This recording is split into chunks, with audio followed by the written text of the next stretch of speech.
শুভেন্দু অধিকারীর বিরুদ্ধে স্বাধিকার ভঙ্গের অভিযোগ আনা হলো। বাজেটের দিন রাজ্য সঙ্গীত হওয়ার সময় বসেছিলেন বিজেপির বিধায়করা। পাশাপাশি রাজ্য সঙ্গীত হওয়ার সময় হঠাৎ করেই জাতীয় সঙ্গীত গাইতে শুরু করেন ভারতীয় জনতা পার্টির বিধায়করা।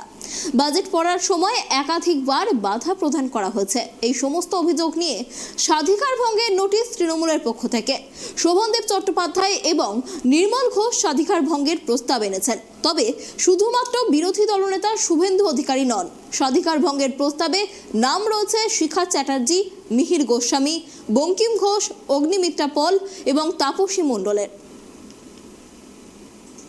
বিধানসভাটাকে নোংরামির একটা জায়গায় পরিণত করেছে এবং তার সাক্ষী আমি প্রত্যেক দিন হয়েছি, এখনো হচ্ছি, গতকালও হলাম।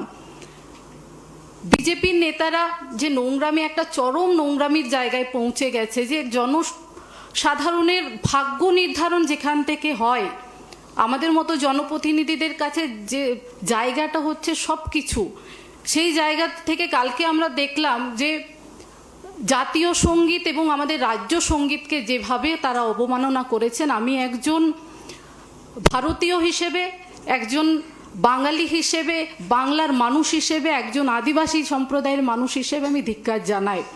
কারণ আমরা যেটা জানি যে একটা জায়গা, কোনো একটা জায়গায় অনুষ্ঠান শুরু যখন হয় তখন রাজ্য সঙ্গীত দিয়ে হয় এবং শেষ যখন হয় তখন জাতীয় সঙ্গীত দিয়ে হয়। এটা আমরা বাচ্চাদেরও মানে ছোট থেকেই শিখিয়ে আসি।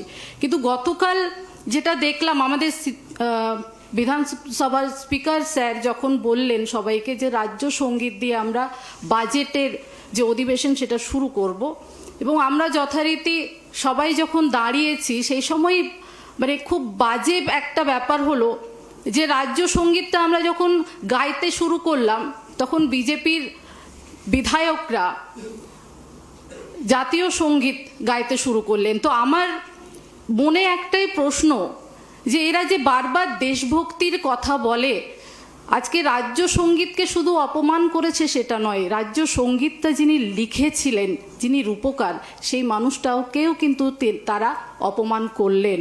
এবং এইটা একটা লজ্জার ব্যাপার। যারা বারবার দেশভক্তির কথা বলে তারা এইভাবে, কালকে পুরো দুনিয়ার লোক একটা সাক্ষী থাকলো এই জঘন্য একটা ঘটনার, এবং আমি নিজে বিধায়ক হিসেবে ধিক্কার জানাচ্ছি এই জায়গা থেকে।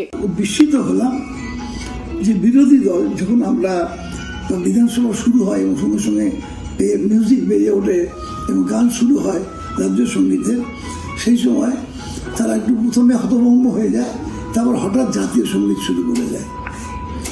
এবং যখন রাজ্যপাল ঢোকেন, আপনারা দেখবেন বাজেট অধিবেশন উদ্বোধন করার জন্যে রাজ্যপালের একটা ভাষণ হতো, এবং আপনারা লক্ষ্য করেছেন তখনও কিন্তু জাতীয় সঙ্গীত দিয়ে হতো না, অন্য একটি কোনো সঙ্গীত দিয়ে হতো। এবং রাজ্যপাল এসে বাজেট সত্র শুরু করতেন এবং রাজ্যপাল যখন বেরিয়ে যেতেন তখন জাতীয় সঙ্গীত হতো। 2021 সালের পরে এটা কততম প্রিভিলেজ? এটা 6। অর্থাৎ আপনাদের এটা নিয়ে ভাবার কিছু কারণ নেই। প্রিভিলেজের নিয়ম হচ্ছে ওনারা নোটিশ করবেন তো অভিযোগ, তার উত্তর ওখানে দেবো, আপনাদের কাছে দেব না। আর এটা 6th হলো। আর সাসপেনশন 22-এ 5 মাস, 23-এ 1 মাস। আমরা রেডি হয়ে এসেছি। এই বিধানসভা কখনো দেখেছেন?